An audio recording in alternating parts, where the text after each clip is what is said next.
컨설팅을 받으러 온 학생이 국제학교를 다닌다고 하면 제일 먼저 하게 되는 질문이 AP스쿨인지 아니면 IB스쿨인지입니다.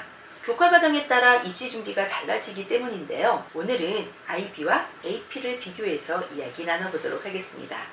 우선 AP와 IB 학교 중 어디를 선택하는 것이 좋은가에 대한 얘기부터 해볼까요?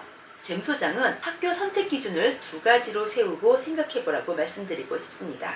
첫째, 교육과정을 통해 학문적 소양을 높이고 추후 대학을 가서도 대학 교과과정을 잘 해낼 수 있도록 도움을 받고 싶은 것인지, 둘째, 명문대 진학에 유리한 교과과정을 선택하고 싶은 것인지 고민을 해보라는 거죠. 만약 학문적 소양을 기대한다면 IB스쿨로 진학하는 것을 잼 소장은 추천합니다. IB 교과과정의 장단점을 얘기할 때 깊이 있는 학문 연구가 IB 프로그램의 가장 큰 장점으로 꼽힙니다. 그러다 보니 IB 커리큘럼은 그 우수성을 인정받아 2014년 기준 147개국 3,700교 이상의 학교에서 사용되고 있는 데다 점차 더 많이 늘어나고 있는 추세입니다.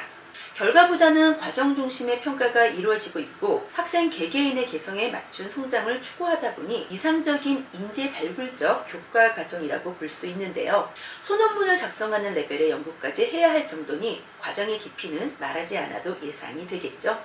그래서 교과 과정을 통해 성장하는 것을 목표로 학교를 선택하고자 한다면 IB스쿨로의 진학을 계획하시라고 말씀드립니다. 둘째, 명문대 입시에 조금이라도 더 유리한 교과과정을 선택하고 싶다면 AP 커리큘럼을 선택하시라고 조언합니다.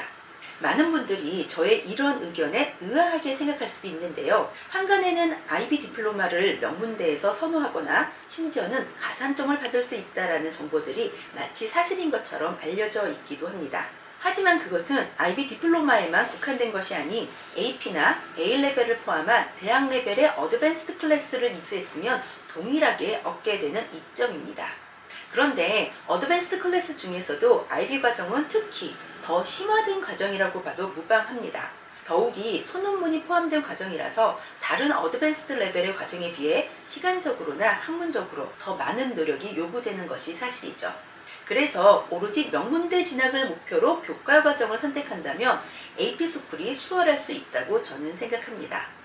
AP 커리큘럼은 일반 과목들을 조금 더 심화 과정으로 수강하게 되기는 하지만 IB 과정과 비교했을 때 학점 관리가 조금 더 용이한 것은 사실이며 AP 커리큘럼의 학교에 재학하는 모든 학생이 AP를 반드시 수강해야 하는 것은 아니기에 AP 과목을 수강한다면 상대적으로 우수한 학생임을 어필할 수 있고 실질적으로 GPA, 즉 내신 성적을 환산하는데 더 높은 점수로 계산될 수 있습니다. 하지만 IB스쿨에서는 비록 스탠다드 레벨과 하이 레벨로 나누어 수강할 수는 있으나 모든 학생이 IB 수업을 듣게끔 프로그램이 만들어져 있기 때문에 IB스쿨에 다니는 학생이라면 심화 학습의 수업을 받을 수밖에 없어 학점 관리가 쉽지 않은 거죠.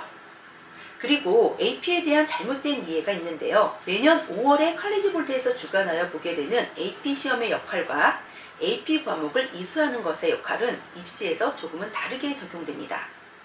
매년 5월에 있는 AP 시험은 우수한 성적인 5점이나 4점을 받을 경우 대학에 들어가서 그 과목은 수강하지 않아도 되는 자격을 얻게 되는 것이고 대학 입시에서는 이 정도로 준비가 되어 있는 학생이라는 것을 보여주는 지표가 되기는 하지만 학기 중 AP 과목을 이수하여 좋은 성적을 받았을 때 GPA, 즉 고교 내신 성적의 점수에 직접적인 영향을 미치는 것 같은 역할을 하지는 않습니다.